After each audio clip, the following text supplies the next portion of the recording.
Hi guys, I Pushpraj welcome you to my channel HP Study Expert. I hope you are all doing well and your preparation is going very much well.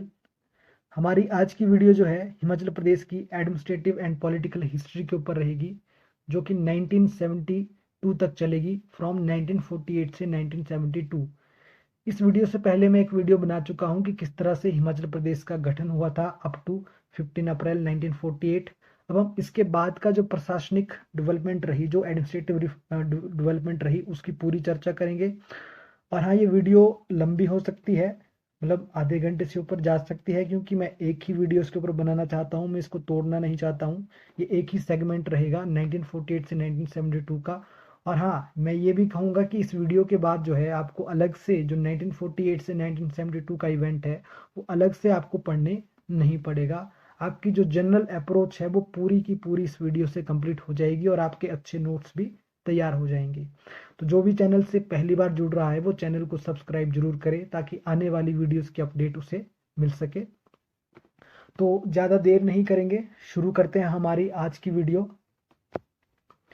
बात करते हैं 15 अप्रैल 1948 से, कि 15 अप्रैल 1948 को जो है हिमाचल प्रदेश का गठन हो गया और एज ए कमिश्नर प्रोविंसेस यहाँ पे स्टेट बनी हमारी एज ए कमिश्नर प्रोविंसेस। मतलब कोई स्टेट ऐसा नहीं बना कि लेजिस्लेटिव असेंबलीज बनी, 1948 में कमिश्नर प्रोविंसेस बनी यहाँ पे, कमिश्नर अंडर कमिश्नर प्रोविंसेस। और इस दिन क्या हुआ कि जो 15 अप्रैल 1948 का दिन है, इस दिन हिमाचल प्रदेश स्टेट बनी, उसका गठन हुआ 18 छोटी और 12 बड़ी रियासतों को मिला के, यानी कि टोटल 30 प्रिंसली स्टेट्स को मिला के जो है हिमाचल प्रदेश का गठन किया गया। और इन 30 स्टेट्स में से जो 26 स्टेट्स रही हैं वो रही हैं शिमला हिल रीजन्स की, और जो 4 रही हैं वो रही हैं आपकी पंजाब हिल रीजन की। और हिमाचल प्रदेश एक चीफ कमिश्नर प्रांत बन गया 1948 को, 15 अप्रैल 1948 को। और पहले जो चीफ कमिश्नर बने वो बने NC Mehta, first chief commissioner of Himachal Pradesh. और जो फर्स्ट डेप्यूटी चीफ कमिश्नर बने वो बने पेंड्रल मून।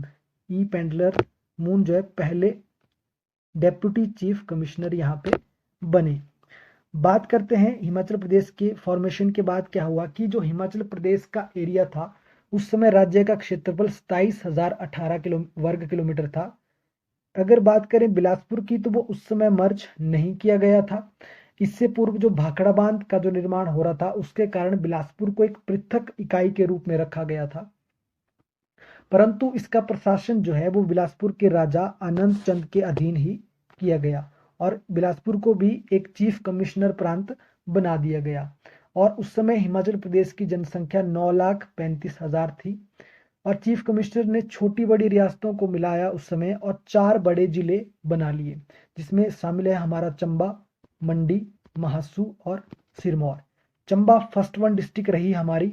मंडी को मर्ज करके बनाया गया, जिसमें सुकेत और मंडी रियासत दोनों रियासतों को मिला के बनाया गया।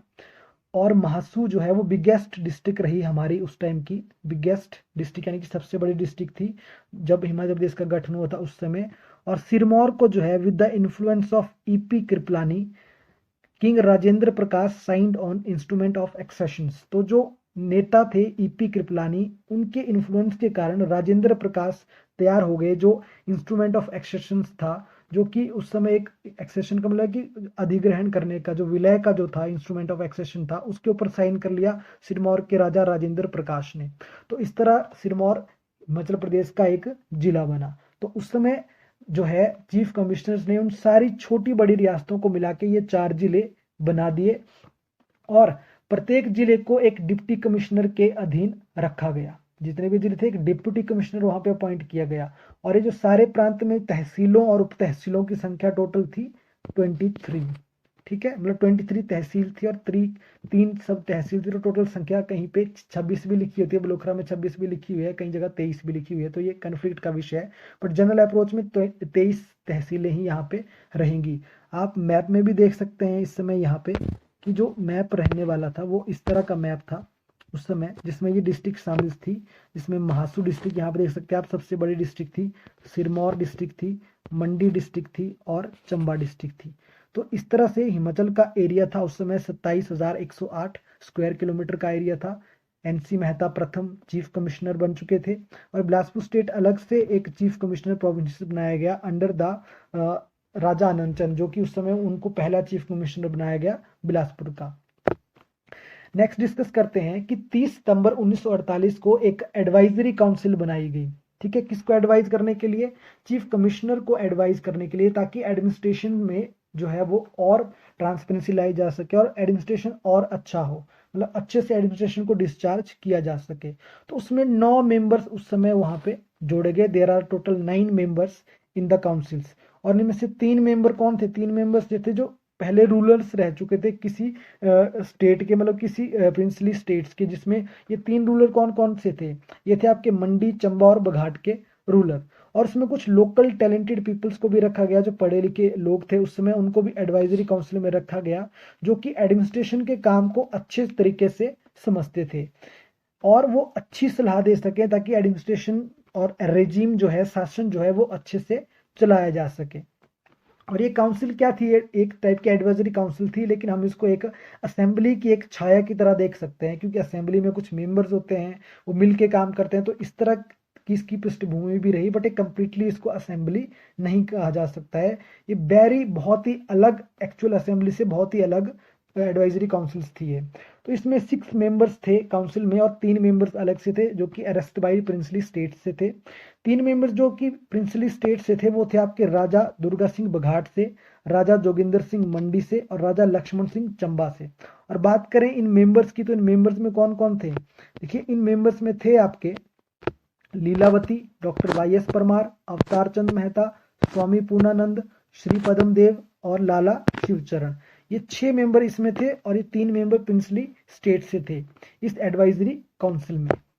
अब हुआ क्या? देखिए, फोटो में आप यशवंत सिंह परमार को देख सकते हैं कि ये जो काउंसिल बनी थी, एडवाइजरी काउंसिल जो बनाई गई थी, इसको ज्यादा पॉलिटिकल राइट्स नहीं थे। तो इस वजह से जो मेंबर्स थे, खासकर जो 6 मेंबर्स थे, वो बिल्कुल सेटिस्फाई नहीं थे इसके उनको जो जनरल राइट्स मिले थे उनसे ज्यादा वो सेटिस्फाई नहीं थे। मतलब उनको ये अच्छा नहीं लग रहा था। उनको मिल तो गया, पर वो राजनीतिक अधिकार नहीं थे उनके पास। और उन्होंने उन जो नेता थे, जो 6 नेता थे, उन्होंने पूरे उत्तरदायित्व की मांग जारी कर दी कि ऐसा नहीं चलेगा कि आप हमको ऐसे सलाह देने के लिए रखो, हम एक्चुअल एडमिनिस्ट्रेशन का पार्ट बनना चाहते हैं। तो इस संघर्ष में कांग्रेस के जो प्रमुख नेता थे डॉक्टर यशवंत सिंह परमार, वो एक मतलब एक बड़े नेता के रूप में उभरे। जब उन्होंने इस तरह की बात की, लोगों ने उनको समर्थन दिया, तो एक बड़े नेता के स्तर के रूप में वो सामने आए लोगों के सामने। फिर 1951 में क्या हुआ कि जो कांग्रेस मेंबर्स थे, जो कि उस एडवाइजरी कमेटी का पार्ट थे, चीफ कमिश्नर की जो एडवाइजरी काउंसिल्स थी उसका जो पार्ट था, एडवाइजरी काउंसिल के पार्ट थे, उन्होंने उससे रिजाइन कर दिया। रिजाइन क्यों कर दिया? देखो कि उनको पहले भी राजनीतिक अधिकार नहीं थे, वो सिर्फ नाम के वहां पे थे, जबकि जो चीफ कमिश्नर था वो चीजें अपने हिसाब से मैन्युपुलेट करता था, वहां पे प्रशासन करता था। तो इस सिचुएशन में क्या हुआ कि जितने भी चीफ कमिश्नर्स के प्रांत थे पूरी कंट्री में, अक्रॉस ऑल द कंट्री, उनको स्टेटस दिया गया पार्ट सी स्टेट का। उनको भाग ग श्रेणी का राज्य का दर्जा दिया गया, जिसमें से हिमाचल प्रदेश भी शामिल है। हिमाचल प्रदेश को भी पार्ट सी स्टेट का दर्जा दिया गया। और सेंट्रल गवर्नमेंट ने जो है पार्ट सी स्टेट का दर्जा हिमाचल प्रदेश के साथ साथ बिलासपुर को भी उस समय दिया था। और साथ में एक चीज और की सेंट्रल गवर्नमेंट ने, कि पार्ट सी का दर्जा दिया गया, साथ में लेजिस्लेटिव असेंबली की स्थापना भी वहां पे कर दी। ठीक है, साथ में लेजिस्लेटिव असेंबली की स्थापना भी यहाँ पे कर दी, जो कि एक बहुत अच्छा रहा। नेक्स्ट डिस्कस करते हैं कि 1 मार्च 1952 को मेजर जनरल हिम्मत सिंह को फर्स्ट लेफ्टिनेंट बनाया गया, पहला लेफ्टिनेंट बनाया गया। यहाँ पे कहाँ का? हिमाचल प्रदेश का पहला लेफ्टिनेंट गवर्नर हिमाचल प्रदेश का बनाया गया। उपराज्यपाल बनाए गए जब हिमाचल प्रदेश को लेजिस्लेटिव असेंबली के अधीन किया गया, वहां पे इस तरह की चीजें की गई। तो थोड़ा सा एक अलग सा देखते हैं कि चीफ कमिश्नर जब प्रांत रहा था, तो उस समय चीफ कमिश्नर 3 चीफ कमिश्नर रहे हमारे। एक एनसी मेहता रहे पहले, दूसरे ई पेंड्रल मून रहे जो कि पहले डिप्टी कमिश्नर भी थे, तीसरे भगवान सहाय रहे। तो ये 1948 से लेके 1951 तक हिमाचल प्रदेश एक चीफ कमिश्नर प्रोविंसेस रहा, एक चीफ कमिश्नर प्रांत रहा। नेक्स्ट डिस्कस करते हैं। देखिए, जब 1951 में पार्ट सी स्टेट हिमाचल प्रदेश बन गया तो वहां पे जनरल इलेक्शंस करवाए गए, जो कि नवंबर 1951 में शुरू हो गए जनरल इलेक्शंस वहां पे। तो क्योंकि हिमाचल प्रदेश लेजिस्लेचर बन चुका था तो जनरल इलेक्शंस हुए, जो कि टोटल 36 सीटों के लिए यहाँ पे चुनाव हुए लेजिस्लेटिव असेंबली के। और इन 36 सीटों में से 24 सीटें जीती आपकी कांग्रेस पार्टी ने। फिर उसके बाद कांग्रेस बहुमत में आई और एससीएफ पार्टी ने 1 सीट जीती और के एमपीपी पार्टी ने 3 सीटें यहाँ पे जीती। और इंडिपेंडेंट कैंडिडेट्स टोटल जो है वो 8 जीते।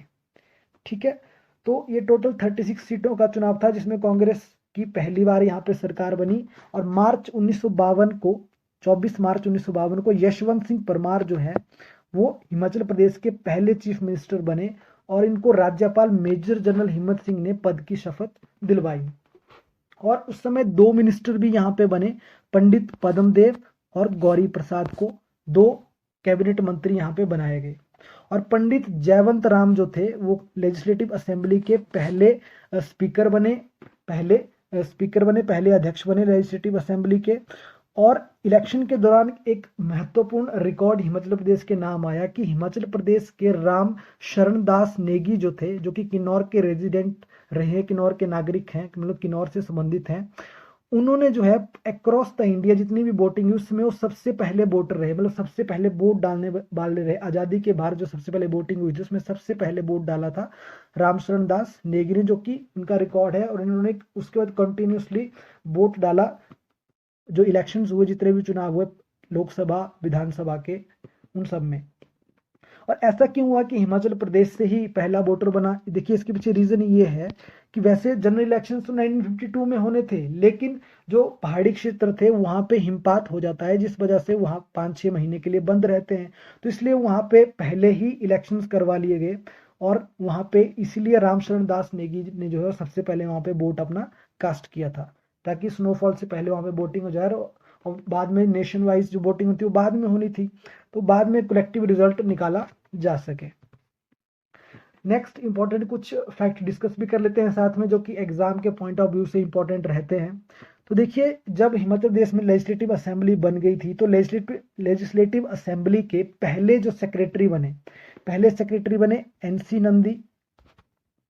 और फर्स्ट डेप्यूटी स्पीकर कौन बने? देखो स्पीकर तो बन गए थे जयवंत राम और डेप्यूटी स्पीकर बने कृष्ण चंद्र लेजिस्लेटिव असेंबली के पहले डेप्यूटी स्पीकर बने। और केएल मेहता की अगर बात करें, केएल मेहता हिमाचल प्रदेश में जो है जो फर्स्ट चीफ सेक्रेटरी बने हिमाचल प्रदेश गवर्नमेंट के 1 मार्च 1952 को। और हिमाचल प्रदेश का दर्जा जो है वो पार्ट सी स्टेट का रहा, कब तक? 1956 तक हिमाचल प्रदेश का दर्जा पार्ट सी स्टेट का रहा। Part C states all over the India क्या था कि जो फाइनेंशियली डिपेंडेंसी रहती थी पार्ट सी स्टेट्स की, वो सेंट्रल गवर्नमेंट के पास रहती थी। इस वजह से क्या कि एडमिनिस्ट्रेशन को कंट्रोल करना सेंट्रल गवर्नमेंट के हाथ में हो गया, क्योंकि सेंट्रल गवर्नमेंट फंडिंग करती थी, पैसे देती थी, उस हिसाब से वहां पे चीजें होती थी, डेवलपमेंटल प्रोग्राम्स होते थे। Maximum rights part C states के सेंट्रल गवर्नमेंट के पास थे। तो इस तरह से क्या हो गया कि इस तरह से सेंट्रल गवर्नमेंट के अधीन वो ज्यादा रहने लग गए। और जो लेफ्टिनेंट गवर्नर था वो प्रिसाइड करता था कैबिनेट मीटिंग्स को, उनमें बैठता था वो। तो क्या आ गया कि वो under the control of the president हो गया एक तरह से, मतलब प्रेसिडेंट के कंट्रोल में गवर्नर है और प्रेसिडेंट वहां पे कंट्रोल में था सेंट्रल गवर्नमेंट के। तो सेंट्रल गवर्नमेंट ही जो है इन स्टेट्स को चला रही थी, इनको लोन्स या रेमिटेंसेस वगैरह यूनियन बजट से इनको दी जा रही थी। अब बात करते हैं डिस्ट्रिक्ट महासू को 1950 में रीऑर्गेनाइज किया गया 1950 में under the absorption of enclave order. इसमें क्या हुआ कि कुछ रीएडजस्टमेंट की गई, जिसकी वजह से कुछ एरियाज पंजाब को गए, कुछ एरियाज हिमाचल में ही रहे रीऑर्गेनाइजेशन के बाद। बात कर लेते हैं हिमाचल प्रदेश के नाम की। तो हिमाचल प्रदेश का नाम जो है आचार्य दिवाकर दत्त शर्मा ने हिमाचल प्रदेश का नाम कोट किया था। आचार्य दिवाकर दत्त शर्मा जो एक संस्कृत के स्कॉलर थे और एक एस्ट्रोलॉजर भी हैं, जो कि शिमला के मसोबरा में रहते थे। इन्होंने एक मंथली मैगजीन शुरू की थी जिसका नाम था दिव्या ज्योति, और एक संस्कृत लैंग्वेज मैगजीन भी इन्होंने बाद में शुरू की थी, और एक फर्स्ट वीकली न्यूज़पेपर भी इन्होंने शुरू किया जिसका नाम था विश्व शांति। ठीक है, नेक्स्ट करते हैं बिलासपुर की बात की बिलासपुर का मर्जिंग जो है किस तरह से यहाँ पे हो गई। बिलासपुर की मर्जिंग जो है किस तरह से की गई, क्या क्या परिस्थितियां उस समय रही। देखिए 1948 में बिलासपुर को चीफ कमिश्नर अधीनस्थ प्रांत बनाया गया था, एक सबॉर्डिनेट प्रांत बनाया गया था चीफ कमिश्नर के अधीन। और राजा अनंत चंद को ही 12 अक्टूबर 1948 को बनाया गया था, वहां का पहला चीफ कमिश्नर बनाया गया था। और पंजाब सरकार के जो पीसीएस अधिकारी थे श्रीचंद छाबड़ा को डिप्टी कमिश्नर यहाँ पे नियुक्त किया गया था। कहाँ का? बिलासपुर का डिप्टी कमिश्नर नियुक्त किया गया था। लेकिन बाद में श्रीचंद छाबड़ा को जो है राजा आनंद चंद की जगह दे दी गई। मतलब कि श्रीचंद जो छाबड़ा थे, आनंद चंद को हटाने के बाद ये वहां पे चीफ कमिश्नर बन गए। जो बिलासपुर के नेता थे, जो लीडर्स थे, वो फेवर में थे। किस चीज के फेवर में थे? वो फेवर में थे कि जो बिलासपुर स्टेट है उसका विलय किसमें करवाया जाए? हिमाचल प्रदेश में करवाने के पक्ष में थे। तो इसी के संदर्भ में एक लीडर थे संतराम कांग मिले प्रधानमंत्री के साथ, जो कि जवाहरलाल नेहरू थे उस समय, उनके साथ उन्होंने एक मतलब मीटिंग के एक शिष्टमंडल के साथ वो उनसे मिलने गए। तो प्रधानमंत्री ने भी उनको हिमाचल प्रदेश जो बिलासपुर का विलय था, जो मर्जर था, उसको हिमाचल प्रदेश में करवाने का आश्वासन दिया कि ऐसा है कि जी हम आपका विलय हिमाचल में करवाएंगे, आप टेंशन ना लीजिए, ऐसा नेहरू ने उनको आश्वासन दिया। तो 1 जुलाई 1954 को क्या हो गया? 1 जुलाई 1954 को बिलासपुर को मर्ज कर दिया गया हिमाचल प्रदेश में, और ये 5वां डिस्ट्रिक्ट बना हिमाचल प्रदेश का। और इसकी 2 तहसीलें बनाई गई, जिनके नाम थे 2 तहसीलें, एक बिलासपुर सदर और एक घुमारवी तहसील यहाँ पे बनाई गई। अब बात करें, थोड़ा सा मैं इरेज कर देता हूं किसी को लिखने में दिक्कत ना हो।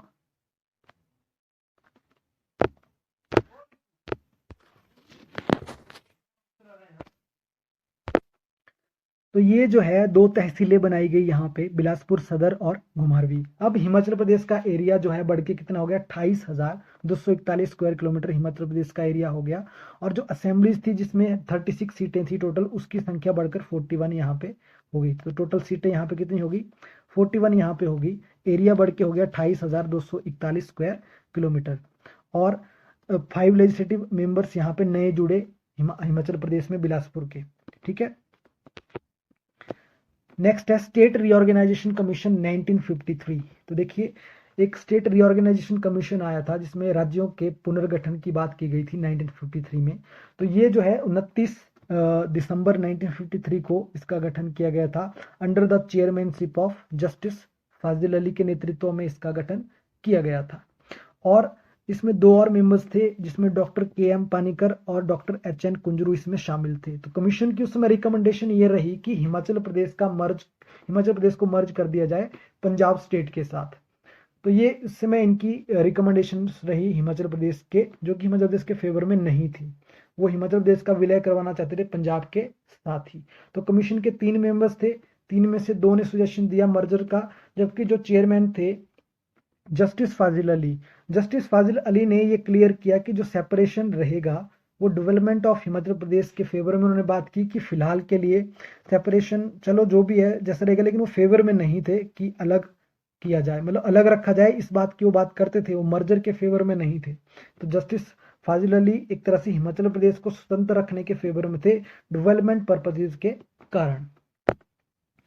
तो डॉक्टर वाई.एस. परमार के जो एफर्ट्स रहे, उनके कारण हिमाचल प्रदेश को क्या हो कि मर्जर तो नहीं हुआ, लेकिन हिमाचल प्रदेश को बना दिया गया यहाँ पे यूनियन टेरिटरी। 1 नवंबर 1956 से लेके जनवरी 25 1971 तक, यानी कि एक कंप्लीट फुल फ्लैज स्टेट बनने तक हिमाचल प्रदेश रहा, एक यूटी यूनियन टेरिटरी बन के रहा। नेक्स्ट है 1957 में, क्योंकि 56 में क्या बन गया? 56 में बन गया हमारा यहाँ पे यूनियन टेरिटरी। तो यूनियन टेरिटरी बनने के बाद जो है 1957 में गवर्नमेंट ऑफ इंडिया ने एक ज्वाइंट आईएएस और आईपीएस कैडर हिमाचल प्रदेश और दिल्ली के लिए ज्वाइंट कैडर क्रिएट किया यहाँ पे, कि जो आईएएस और आईपीएस रहेंगे उनका एक ज्वाइंट कैडर हिमाचल और दिल्ली के लिए बना दिया गया। ये क्वेश्चन काफी बार एग्जाम में आता है। After becoming the union territory, the Indian parliament pass the territorial council act. तो उसमें एक बहुत ही इंपॉर्टेंट चीज क्या हुई कि एक टेरिटोरियल काउंसिल एक्ट यहाँ पे पारित किया गया। टेरिटोरियल काउंसिल एक्ट क्या कहते हैं? इसमें कुछ क्षेत्रीय परिषदों का गठन किया गया 1957 में, और इसके लिए चुनाव भी यहाँ पे करवाए गए। तो 57 में सेंट्रल गवर्नमेंट ने इस एक्ट को पास करके हिमाचल प्रदेश में क्षेत्रीय परिषदों के गठन की बात कर ली यहाँ पे। अब क्षेत्रीय परिषदों के गठन की बात की यहाँ पे, तो उस समय सेंट्रल गवर्नमेंट ने टेरिटोरियल काउंसिल बनाने का प्रावधान किया। उस टेरिटोरियल काउंसिल में, जिसको क्षेत्रीय परिषद कहा जाता है, तो इसकी स्थापना 15 अगस्त 1957 को इसकी स्थापना हो गई सेंट्रल गवर्नमेंट के द्वारा। और इसके जो अध्यक्ष बने वो ठाकुर करम सिंह बने और विद्याधर को इसका उपाध्यक्ष बनाया गया था उस टाइम। और ये 41 मेंबर्स के लिए चुनाव हुआ था इसका, जो ये क्षेत्रीय परिषद थी इसमें 41 मेंबर्स इलेक्ट हुए थे। और लेफ्टिनेंट गवर्नमेंट की पावर से 2 मेंबर यहाँ पे नॉमिनेट किए गए थे, तो टोटल मेंबर्स हो गए थे क्षेत्रीय परिषद में 43। तो ये एक टाइप की डायरकी टाइप था जिसमें द्वैध शासन था। ठीक है, इसकी फंक्शनिंग और वर्किंग जो थी 2 भागों में डिवाइडेड थी। एक थी जिसमें सारे इंपॉर्टेंट सब्जेक्ट्स आते हैं, ऑल इंपॉर्टेंट ऑब्जेक्ट्स, दूसरी जिसमें सेकंड इश्यूज आते थे। और इसमें एक लूप होल्स काउंसिल का ये था, इस सिस्टम का ये था कि सेंट्रल गवर्नमेंट की जो कमेटी थी मिस्टर अशोक सेन के नेतृत्व में, जो कि यूनियन लॉ मिनिस्टर 1962 में, उन्होंने बोला कि जो कुछ सब्जेक्ट हैं उनको ट्रांसफर किए जाएं किसको, क्षेत्रीय परिषद को, ताकि जो पावर्स हैं, जो प्रशासन है, एडमिनिस्ट्रेशन है, गवर्नेंस है, उसको और एनहेंस किया जा सके। क्योंकि मैक्सिमम इंपॉर्टेंट सब्जेक्ट्स उनके कंट्रोल में नहीं थे, तो ज़्यादा सब्जेक्ट दिए जाएं ताकि ज़्यादा प्रशासन की ट्रांसपेरेंसी वहाँ पे हो, जो क्षेत्रीय परिषद है वो डायरेक्टली एडमिनिस्ट्रेशन कर सके, उनके ऊपर कोई कंट्रोल ना हो। तो जनरली बात करें इस काउंसिल की, तो इस काउंसिल के इलेक्शन हो गए थे आपके 15 अगस्त 1957 को। और इसकी जो काउंसिल ये थी, जून 1947 को इलेक्शन हुए थे और अनाउंस किए गए थे इलेक्शन 15 अगस्त 1957 को। तो मतलब कि 15 अगस्त 1957 को गठन हो गया था टेरिटोरियल कांग्रेस का, टेरिटोरियल काउंसिल का। तो कांग्रेस ने जो है इसके चुनाव जीते उस समय 1957 में, जो मेजर सीट्स रही वो कांग्रेस ने यहाँ पे जीत ली। तो कांग्रेस के ही ठाकुर करम सिंह जो है इसके अध्यक्ष बने, प्रेसिडेंट बने टेरिटोरियल काउंसिल के। और उपाध्यक्ष की मैंने बात की, विद्याधर को यहाँ पे उपाध्यक्ष इसका बनाया गया। और यूनियन टेरिटरी के नए लेफ्टिनेंट गवर्नर बने बजरंग बहादुर, यहाँ पे इसके नए गवर्नर बने। बात करते हैं 1960 में क्या हुआ। फिर 1960 में 1 मई 1960 को जो महासू डिस्ट्रिक्ट थी, महासू डिस्ट्रिक्ट का साइज डिक्रीज हुआ। क्यों डिक्रीज हुआ? क्योंकि इसमें से किन्नौर डिस्ट्रिक्ट बनाई गई जिसमें 14 गांव लिए गए रामपुर से, और महासू डिस्ट्रिक्ट को थोड़ा सा कट किया गया और एक चिन्नी तहसील जो थी उसको इसमें ऐड किया गया किन्नौर में। Chini tehsil plus 14 villages from the Rampur village, जो रामपुर एरिया था वहां से 14 गांव लेके चिन्नी तहसील में मिलाए गए और एक नई डिस्ट्रिक्ट बनाई गई जिसका नाम था किन्नौर। और किन्नौर बनी हिमाचल प्रदेश की 6ठी डिस्ट्रिक्ट। और उस समय इसमें तहसीलें बनी निचार, कल्पा और पुह तहसीलें यहाँ पे बनी। निचार, कल्पा और पुह, ये 3 तहसीलें यहाँ पे बनी, निचार, कल्पा और पुह। तो इस हिसाब से डिस्ट्रिक्ट की संख्या बढ़ के हो गई 6 यहाँ पे। तो डिस्ट्रिक्ट होगी चंबा, मंडी, बिलासपुर, महासू, किन्नौर एंड सिरमौर। और जैसा कि हम जानते भी है, चंबा और सिरमौर प्रिंसली स्टेट्स जो थी इनको मर्ज किया गया था without alteration of their boundaries. Chamba Sirmaur को बिना इनकी बाउंड्रीज में चेंज किए इनको हिमाचल प्रदेश में मर्ज किया गया था। जबकि मंडी और सुकेत 2 अलग अलग रियासतें थी, तो इनको क्लब्ड किया गया दोनों को साथ में और एक डिस्ट्रिक्ट बनाई गई थी। और महासू डिस्ट्रिक्ट को भी मर्ज किया गया, जो मर्जिंग से ही बना था, जिसमें 26 प्रिंसली स्टेट्स के मर्जिंग हुई थी महासू डिस्ट्रिक्ट में। बात करते हैं नेक्स्ट इंपॉर्टेंट सेक्शंस की, कि नेक्स्ट इसके बाद इंपॉर्टेंट क्या रहता है। देखिए 1963 में एक इंपॉर्टेंट चीज हुई हिमाचल प्रदेश की राजनीति में।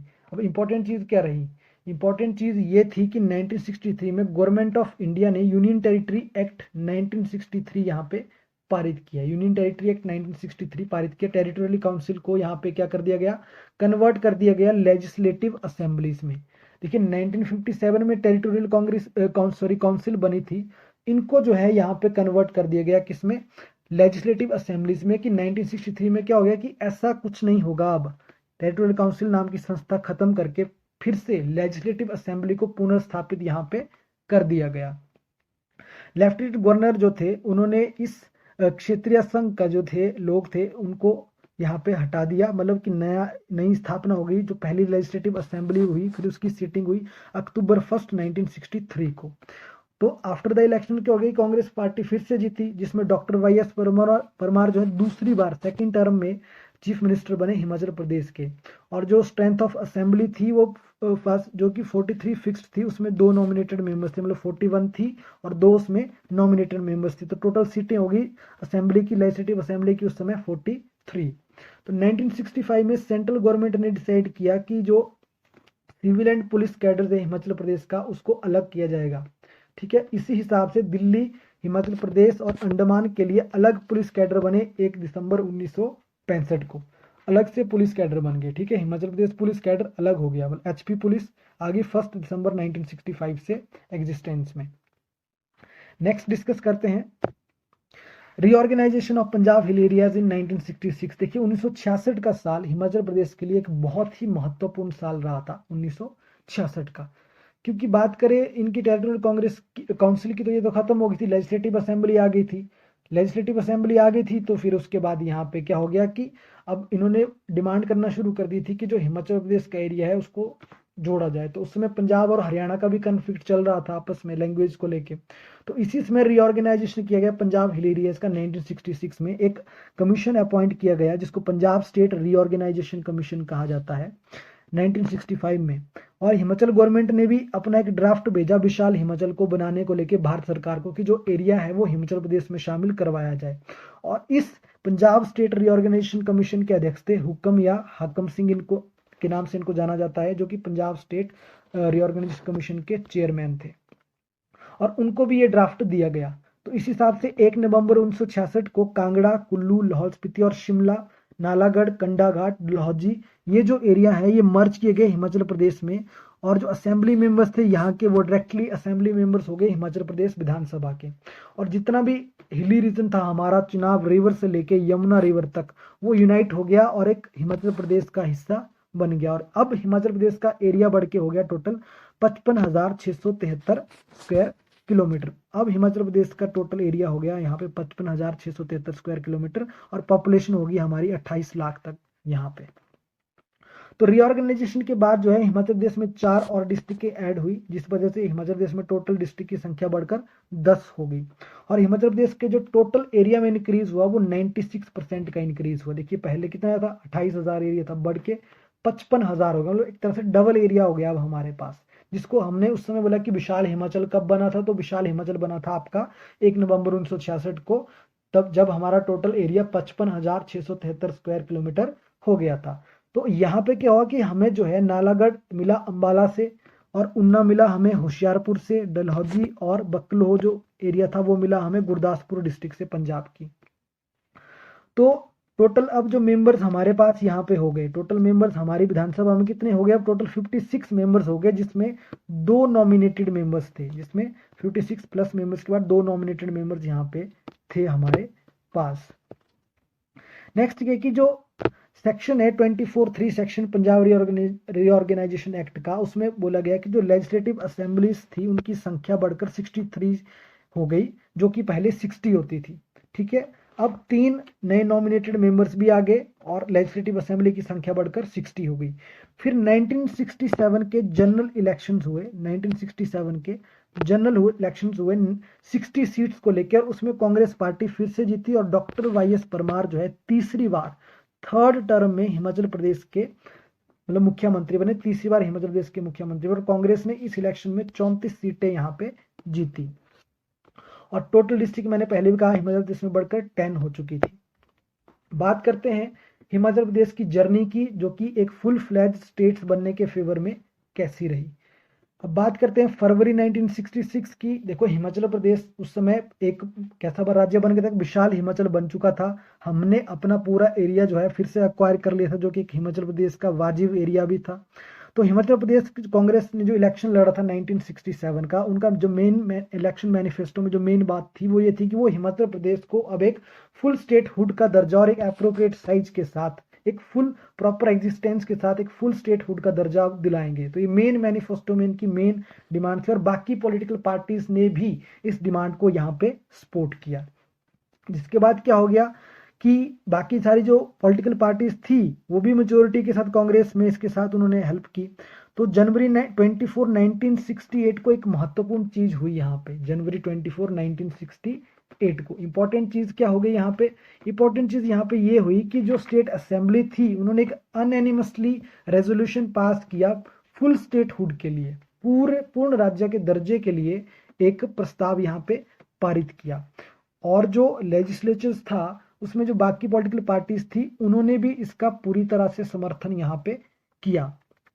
और गवर्नमेंट ऑफ हिमाचल प्रदेश ने डॉक्टर परमार की लीडरशिप में एक ड्राफ्ट तैयार किया फुल स्टेट सब्जेक्ट को लेके, और उसको सेंट्रल गवर्नमेंट के पास यहाँ पे भेज दिया। तो जो उस समय के यूनियन होम मिनिस्टर थे वाई.वी. चौहान, उन्होंने इस रेजोल्यूशन को, इस ड्राफ्ट को मतलब पूरी तरह से सीरियस नहीं लिया, मतलब कोई ध्यान नहीं दिया इसके ऊपर। जिससे क्या हो गया कि जो लीडर थे हिमाचल में वो डिस्करेज हो गए थोड़े से। तो उसके बाद जो हमारे एमपी वगैरह रहते थे वहाँ पे, जो स्टेट के एमपी थे लोकसभा में राज्यसभा में, उनके जरिए वहाँ पे एक नॉन गवर्नमेंट रेजोल्यूशन पारित किया गया कि हिमाचल प्रदेश को पूर्ण राज्य का दर्जा देने के लिए एक नॉन गवर्नमेंट रेजोल्यूशन यहाँ पे पारित कर दिया गया। इसके पश्चात क्या हुआ, इसके पश्चात जो है, जो स्टेट चीफ मिनिस्टर थे डॉक्टर परमार, वो अब निजी लेवल पर, निजी स्तर पर जो है उन्होंने प्रधानमंत्री और होम मिनिस्टर जो थे उनके साथ वहां पे जाके मुलाकात की और हिमाचल प्रदेश की डिमांड्स एक फुल स्टेट हुड के रूप में उनके सामने रखी और हिमाचल प्रदेश जैसे एक बड़े एरिया वाले राज्य को जो है एक पूर्ण राज्य का दर्जा देने की बात उन्होंने उनके साथ की। तो एज ए रिजल्ट क्या हुआ, एज ए रिजल्ट 31 जुलाई 1970 को प्रधानमंत्री इंदिरा गांधी ने हिमाचल प्रदेश के लिए एक फुल फुल स्टेट हुड की जो अनाउंसमेंट थी वो कर दी कि हिमाचल प्रदेश को जो है अब जल्दी ही पूर्ण राज्य का दर्जा मिल जाएगा। इस तरह की बात इन्होंने यहाँ पे की इंदिरा गांधी ने। अब इसके पश्चात क्या हुआ, इसके पश्चात जनवरी 25 1971 को एक्ट पास किया गया, state of Himachal Pradesh act. कब ये, सॉरी जनवरी 25 को नहीं, ये 18 दिसंबर 1970 को पारित हुआ state of Himachal Pradesh act. Parliament के द्वारा इसे इंट्रोड्यूस किया गया और ये पारित हो गया यहाँ पे, जिसके पश्चात जनवरी 25 1971 को प्रधानमंत्री इंदिरा गांधी ने स्वयं हिमाचल प्रदेश में आकर रिज मैदान से हिमाचल प्रदेश को पूर्ण राज्य का दर्जा देने की घोषणा की और घोषणा की मतलब कि राज्य बन गया और 18वां राज्य बन गया, फुल फ्लेज्ड स्टेट बन गया। जिसके पश्चात से जो है, एक्चुअली जब इंदिरा गांधी यहाँ पे आई थी तो उस समय स्नोफॉल हो रहा था और स्नोफॉल के बीच में ही उन्होंने हिमाचल प्रदेश को पूर्ण राज्य का दर्जा दिया यहाँ पे रिज के मैदान से। ठीक है, उसके बाद बात करते हैं कि हिमाचल प्रदेश किस तरह से राज्य बना, वो हमने पूरी प्रोसेस डिस्कस कर ली। बीच में क्या क्या इंपॉर्टेंट चीजें हुई वो भी मैंने एक general exam centric point of view से डिस्कस की है यहाँ पे कि 1948 से 1971 के बीच में जो हिमाचल प्रदेश में जिस हिसाब से हमने किंगशिप से लेके एक कंप्लीट डेमोक्रेटिक मेथड के जरिए हमने अपनी स्टेट को आगे बढ़ाया और गांधीयन प्रिंसिपल्स को फॉलो करते हुए बिना किसी वायलेंस के हाई क्वालिटी सोसाइटी के रूप में हमने डेमोक्रेटिक मेथड प्रयोग किया यहाँ पे और हिमाचल प्रदेश की मांग को सेंटर के द्वारा एक्सेप्ट करवाया और हिमाचल प्रदेश को पूर्ण राज्य हमने यहाँ पे बनाया। तो एक शांतिपूर्ण तरीके से ये प्रोसेस चली और इसको हमने अचीव किया 1971 में। कुछ इंपॉर्टेंट फैक्ट्स रहते हैं जिनको अब हम डिस्कस करेंगे, उसके बाद हमारी वीडियो यहाँ पे खत्म हो जाएगी। तो देखिए, जो 1952 के पहले इलेक्शंस हुए थे वो 36 मेंबर्स की जो लेजिस्लेटिव असेंबली थी, सीटें थी उसमें उनके लिए होती, जिसमें से 24 सीटें यहाँ पे कांग्रेस ने जीती थी और टोटल वोट परसेंटेज पड़ा था इनको 47.3% का और बाकी इंडिपेंडेंट कैंडिडेट यहाँ पे जीते थे। इंडिपेंडेंट कैंडिडेट का मतलब कि जो किसी पॉलिटिकल पार्टी को बिलोंग नहीं करते थे, जिन्होंने इंडिपेंडेंटली यहाँ पे इलेक्शंस लड़ा था। और बिलासपुर उस समय एक चीफ कमिश्नर सबॉर्डिनेट था और 15 अगस्त 1948 को ये चीफ कमिश्नर सबॉर्डिनेट प्रोविंस बन गया था। इसका मेन पर्पज यही था कि ये भाखड़ा बांध की वजह से जो है इसको इस तरह का उस समय स्टेटस दिया गया था। फिर 1 जुलाई 1963 को यहाँ पे रीजनल काउंसिल्स कन्वर्ट कर दिया गया, किसमें फिर से यहाँ पे विधानसभा बन गई जिसमें 3 मेंबर कैबिनेट के होने थे और एक मुख्यमंत्री होना था। और 15 अगस्त 1957 को जो है ठाकुर करम सिंह जो है विद्याधर के साथ, ठाकुर करम सिंह अध्यक्ष बने और वाइस प्रेसिडेंट जो बने, उपाध्यक्ष जो बने वो विद्याधर बने क्षेत्रीय परिषदों के, जिसमें 41 मेंबर्स की काउंसिल थी और 2 मेंबर्स इसमें अपॉइंटेड होते थे। प्रेसिडेंट नहीं होगा यहाँ पे, ये होते थे गवर्नर के द्वारा अपॉइंट, इसको करेक्ट कर लेना, ये गवर्नर के द्वारा होगा, यहाँ पे प्रेसिडेंट नहीं होगा। तो ये क्षेत्रीय परिषद जो थी एक टाइप की डायरकी थी जिसमें एडमिनिस्ट्रेशन जो है वो गवर्नर के जरिए होता था और जो वहाँ के प्रतिनिधि होते क्षेत्रीय परिषद, उन दोनों के जरिए यहाँ पे होता था। और प्रशासन को कुछ सब्जेक्ट्स में बांटा होता, कुछ सब्जेक्ट्स राज्यपाल उपराज्यपाल के अधीन थे और कुछ सब्जेक्ट्स जो है वो टेरिटोरियल काउंसिल के अधीन होते थे। और बाद में इसको यूटी में कन्वर्ट कर दिया गया और 1972 में जो चुनाव हुए उसमें हमारी सीटें 68 हो चुकी थी। ठीक है, 68 हो चुकी थी जनरल इलेक्शन से 1972 के टाइम। और 1972 में उस समय कांग्रेस ने 53 सीटें यहाँ पे जीती थी और 53.24% का वोट परसेंटेज यहाँ पे इन्होंने, कांग्रेस ने, मतलब लोगों से वोट, इतना परसेंट वोट मिला था। और शांता कुमार भी इसी इलेक्शन में पहली बार विधानसभा पहुंचे थे। और 1972 में एक रीऑर्गेनाइजेशन हुआ डिस्ट्रिक्ट का, जिसमें नई डिस्ट्रिक्ट बनी, जिसमें कांगड़ा से हमीरपुर और ऊना बने और महासू से शिमला डिस्ट्रिक्ट बना। तो इस तरह शिमला और महासू से शिमला और सोलन 2 डिस्ट्रिक्टें बनी, तो टोटल डिस्ट्रिक्ट हो गई 1972 में 12 डिस्ट्रिक्ट। तो ये हिमाचल प्रदेश की जर्नी रही 1948 से लेकर 1972 तक। सॉरी। तो ये थी हमारी आज की वीडियो जिसमें हमने डिस्कस किया हिमाचल प्रदेश की एडमिनिस्ट्रेटिव और पॉलिटिकल जर्नी जो कि 1948 से 1972 तक कैसी रही, क्या क्या मेजर चेंजेस यहाँ पे आए, किस किस तरह से हिमाचल प्रदेश पूर्ण राज्य बनने की ओर अग्रसर हुआ। तो हमने सारे इंपॉर्टेंट पॉइंट इसमें डिस्कस किए हैं। फिर भी अगर कुछ छूटता है तो आप कमेंट जरूर कर सकते हैं। तो वीडियो को लाइक करें, शेयर करें, और जो भी चैनल से पहली बार जुड़ रहा है वो चैनल को सब्सक्राइब जरूर करें, और कमेंट करके जरूर बताएं कि आपको वीडियो कैसी लगी। Thank you so much.